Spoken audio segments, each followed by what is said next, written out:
హుషారు పెరగాలి. పెరిగిందా లేదా? ఈరోజు విశాఖపట్నం మా తమ్ముళ్ళ ఆవేశం చూస్తా ఉంటే నాకు కొండంత ధైర్యం వస్తా ఉంది.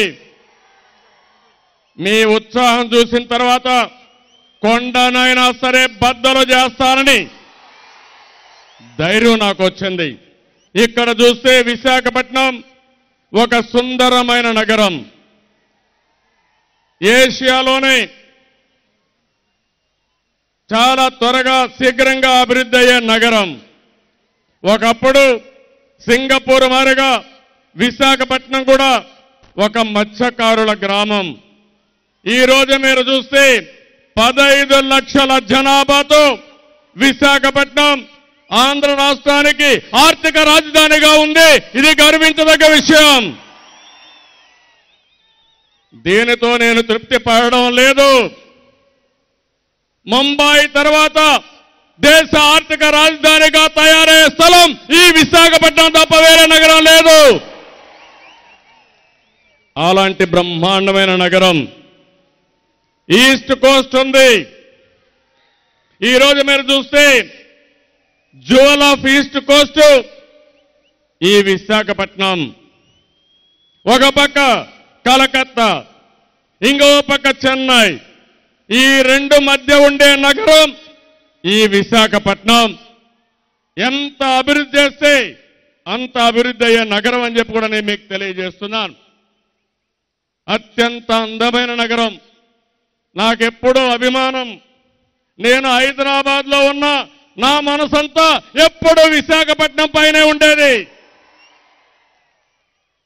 ఒక సుందర నగరం, సముద్ర తీరం, పచ్చని పల్లెలు, ఎర్రమట్టి లోయలు, ప్రకృతి రమణీయమైన ప్రాంతం. ఇన్ని వసతులుండే జిల్లా రాష్ట్రంలో ఎక్కడా లేదు. అలాంటి విశాఖపట్నం. ఈరోజు చూడండి, శారద, వరాహ, తాండవ నదులు, రైవాడ, పెబ్బేరు, కోనాల, వేగాద్రి గడ్డ, గంభీరం గడ్డ జలాశయాలు మనం ఆ రోజు ప్రారంభిస్తే ఈ కాంగ్రెస్ ప్రభుత్వం ఇప్పటికి కూడా పూర్తి కాలేదు. మళ్ళీ పూర్తి చేసే బాధ్యత తెలుగుదేశం పార్టీ తీసుకుంటాం, చేస్తాం. ఈరోజు మీరు చూస్తే నేను ఆ రోజు ఆలోచించాను, ఐటీ హబ్గా తయారు చేయాలనుకున్నాం. అందుకనే మొట్టమొదటి ఐటీ కంపెనీ హెచ్ఎస్బిసి నేనే తీసుకొచ్చాను. అదే మొదటి కంపెనీ, అదే కడపటి కంపెనీ. ఈ కాంగ్రెస్ హయాంలో ఐటీ ఏమీ అభివృద్ధి కాలేదు. అవునా కాదా తమ్ముళ్ళు? అభివృద్ధి అయిందా? ఉద్యోగాలు వచ్చాయా? ఇది కాంగ్రెస్ పార్టీ తీరు. చలనచిత్ర పరిశ్రమ హైదరాబాద్ తర్వాత సుందరమైన ప్రదేశం. ఏ సినిమా కూడా విశాఖపట్నంలో సినిమా తీయకపోతే ఆ సినిమా ఆడే పరిస్థితి లేదు. ప్రతి ఒక్క సినిమా విశాఖపట్నంలో షూటింగ్ చేసే పరిస్థితి ఉంది. అందుకనే ఆ రోజు స్టూడియో కూడా నేను నాంది పలికాను.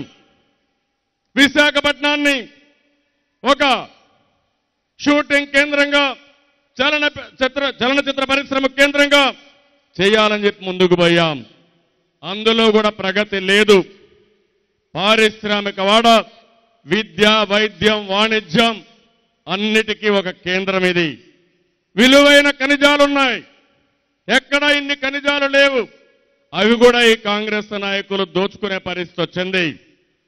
పోరాట గడ్డ ఈ మన్యసీమ. ఒక్కసారి ఆలోచించండి, తెల్లవారి గుండెల్లో నిద్రపోయిన వ్యక్తి, రైళ్లు పరిగెత్తించిన వ్యక్తి అల్లూరి సీతారామరాజు. అవునా కాదా తమ్ముళ్ళు? పోరాటానికి మారుపేరు. బ్రహ్మాండంగా పోరాడారు.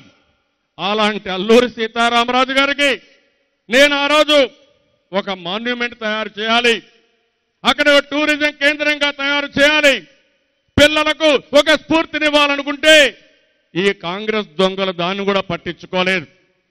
పార్లమెంట్లో అల్లూరి సీతారామరాజు గారికి నేను విగ్రహం పెడతాం, ప్రభుత్వం ముందుకు రాలేదు. రాజశేఖర రెడ్డి ప్రభుత్వం రాలేదు.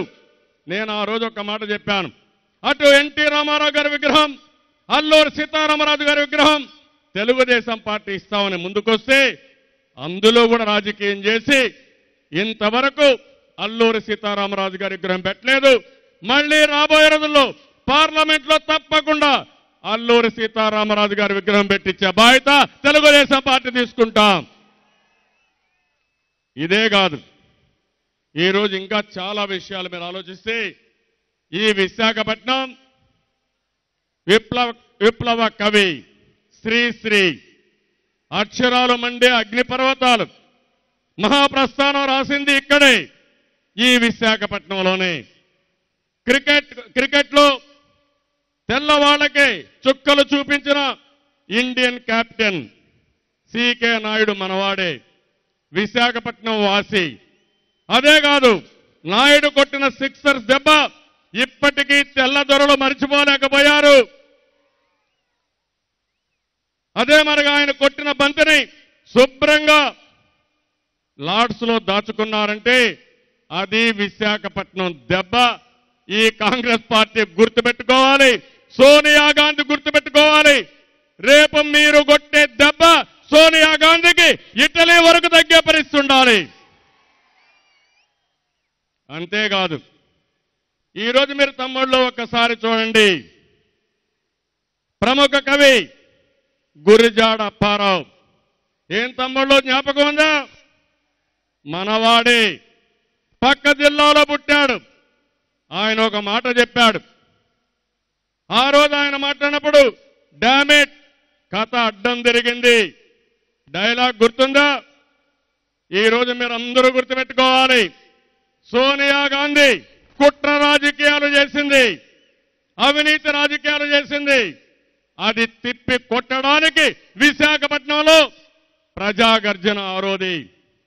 ఆవిడ కలగనింది తెలుగుదేశం పార్టీని దెబ్బతీయాలని. రెండు ప్రాంతాల్లో తెలుగుదేశం పార్టీని ఇబ్బంది పెట్టాలని, తెలుగు జాతిని ఇబ్బంది పెట్టే పరిస్థితి వచ్చింది. ఆవిడ ఒకటి ఆలోచించింది. ఒక పక్క వైఎస్ఆర్ నాయకుడున్నాడు, దత్తపుత్రుడు. ఇంకో పక్క కేసీఆర్ ఉన్నాడు, అద్దెపుత్రుడు. వీళ్ళిద్దరి సహకారం తీసుకుని తెలుగుదేశం పార్టీని దెబ్బతీయాలని గోతి దవ్వారు తమ్ముళ్ళు. నేను అడుగుతున్నా, మీరు దువ్విన గోతిలో మీరు పడ్డారు. మనందరిపైన ఒక బాధ్యత ఉంది. మనిషికి ఒక తట్ట మట్టేసి దానికి సిమెంటు కాంక్రీట్ వేసి కాంగ్రెస్ పార్టీ పూర్తిగా శాశ్వతంగా భూస్థాపితం చేయాల్సిన అవసరం ఉంది. చేస్తారా లేదా అని మిమ్మల్ని అడుగుతున్నా. ఎవరైనా ఓటేస్తారా అని మిమ్మల్ని అడుగుతున్నా. ఎయ్యమని గట్టిగా చెప్పాలి. తెలుగు జాతి పౌరుషాన్ని చూపేయాలి. అదేగా తమ్ముళ్ళు, విశాఖ ఉక్కు ఆంధ్రుల హక్కు. తెలుగు జాతి పోరాడింది, దానికి నాయకత్వం ఇచ్చింది తెన్నేటి విశ్వనాథం ఇచ్చారు. ఆయన పుట్టిన గడ్డ, ఆయన చూపించిన స్ఫూర్తి ఇక్కడ మనందరిపైన ఉంది. ఇలాంటి దేశభక్తులు చాలా మంది ఉన్నారు. కాంగ్రెస్ ఇతర ప్రభుత్వాలు ఢిల్లీలో అధికారంలోకి వచ్చాయి. అందులో 3 ప్రభుత్వాలు తెలుగుదేశం పార్టీ బలపరిచిన ప్రభుత్వాలు వచ్చాయి. మన నాయకుడు ఎన్టీ రామారావు గారు ఆ రోజు నేషనల్ ఫ్రంట్ పెట్టి విపి సింగ్ని ప్రధానమంత్రి చేశారు. ఆ తర్వాత నేను వచ్చిన తర్వాత యునైటెడ్ ఫ్రంట్ పెట్టి ఆ రోజు 2 ప్రధానమంత్రులు నియమించడంలో నేను సహకరించాను. ఆ రోజు నేను ముందుకు పోయాను.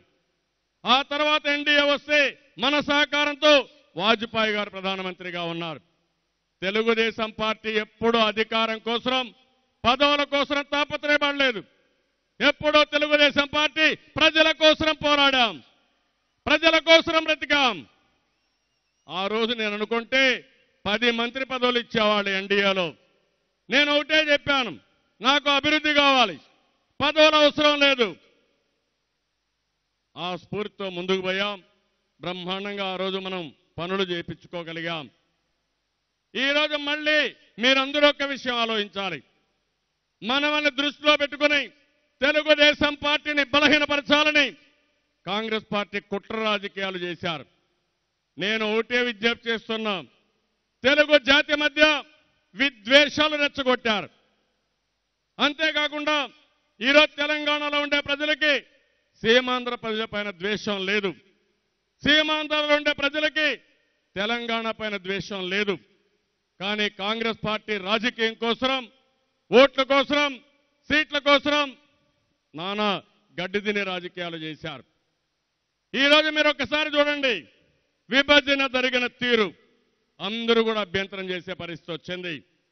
నేను అడుగుతున్నాను, కేంద్రంలో ఉండే కాంగ్రెస్ పార్టీని మొదటి నుంచి అడిగాను, న్యాయం చేయండి, అందరికీ న్యాయం చేయండి, అన్నదమ్ముల మధ్య విద్వేషాలు రెచ్చగొట్టద్దండి, ఇద్దరిని కలపండి అని చెప్పి అడిగితే కాదు మాకు ఓట్లు కావాలి, ఇష్టానుసారంగా చేస్తామన్న పార్టీ ఈ కాంగ్రెస్ పార్టీ.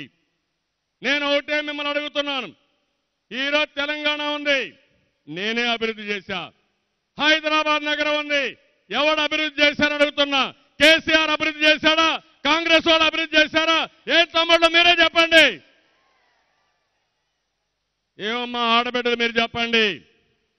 చేసింది నేను చేశాను, ఎన్టీఆర్ చేశాడు. ఈరోజు ప్రపంచ పట్టణంలో హైదరాబాద్ని పెట్టాం. ఎవరి కోసరం పెట్టామని అడుగుతున్నా. తెలుగు జాతి కోసరం పెట్టాం, మన బిడ్డల కోసరం పెట్టాం, భావితరాల భవిష్యత్తు కోసరం పెట్టాం. నేను ఇవన్నీ చేస్తే ఈరోజు కాంగ్రెస్ వాళ్ళు ఇష్టానుసారంగా చేసే పరిస్థితి వచ్చింది. ఈరోజు మీరు ఒక్కసారి చూస్తే సీమాంధ్రలో 9 ఏళ్లు నేను ముఖ్యమంత్రిగా ఉన్నా మీ దయ వల్ల, మీ అభిమానం వల్ల. 2 సార్లు ప్రతిపక్ష నాయకుడిగా ఉన్నాను. ఏమిచ్చారో నాకు కూడా అర్థం కావడం లేదు. ఒక్కసారి నన్ను కూడా మాట్లాడలేదు. కేంద్రంలో ఉండే కాంగ్రెస్ ప్రభుత్వం విభజన చేయాలంటే సీమాంధ్రకు న్యాయం చేయాలి, సమైక్యంగా ఉంచాలంటే తెలంగాణతో మాట్లాడాలి. ఆ విషయమే పదే నేను చెప్పాను. కానీ ఇష్టానుసారంగా పోయి ఈరోజు విభజన చేసే పరిస్థితి వచ్చారు. ఎక్కడ రాజధాని పెడతారో చెప్పలేదు. నిన్న మొన్న ఆ జయరాం రమేష్ మాట్లాడుతున్నాడు. ఆయన మాట్లాడే మాటలు చూస్తే ఏదో కమిటీ వేస్తాడంట, రాజధాని ఎంపిక చేస్తారంట. మనలో విభేదాలు సృష్టిస్తున్నారు మళ్ళీ. అందుకే నేను చెప్పాను, మీరేమీ చేయొద్దండి, తెలుగుదేశం పార్టీ అధికారంలోకి వస్తాం, రాజధాని ఎంపిక చేసే బాధ్యత మేమే తీసుకుంటాం. ఈరోజు సీమాంధ్రలో తెలుగుదేశం పార్టీ గెలవాలి, గెలుస్తుంది, ఎవరు ఆపలేరు. తమ్ముళ్ళో మీరు గుర్తుపెట్టుకోండి. మీ ఉత్సాహం చూస్తున్నా. 3-4 గంటలకు వచ్చారు, 8 గంటలు అవుతా ఉంది. ఇంత పెద్ద ఉత్సాహంగా మీరున్నారంటే మీరు చూపించే అభిమానం, నేను ఎన్ని జన్మలెత్తి మీకు సేవ చేసినా మీ రుణం తీర్చుకోలేను. అంత అభిమానం చూపిస్తున్నారు. ఇది 6వ గర్జన. గర్జనకి బ్రహ్మాండంగా స్పందన వస్తూ ఉంది. వేరే పార్టీలన్నీ ఎత్తిపోతున్నాయి. కాంగ్రెస్ పార్టీ అడ్రస్ గల్లంతవుతా ఉంది. సీమాంధ్రలో కాంగ్రెస్ పార్టీయే లేదు, తెలంగాణలో బలపడలేదు. సీమాంధ్రలో 1 సైడ్ ఎలక్షన్ జరుగుతాయి, ఏకపక్షంగా ఎన్నికలు జరుగుతాయి. సీమాంధ్రలో గెలిచే పార్టీ తెలుగుదేశం పార్టీ. అవునా కాదా? ఆయన దేవుడి శాపం, లేకుంటే మామూలు ఆయన చనిపోతాడు. ఆయన కొడుకు వస్తాడు, తండ్రి కంటే తెలివైన వాడు కొడుకు.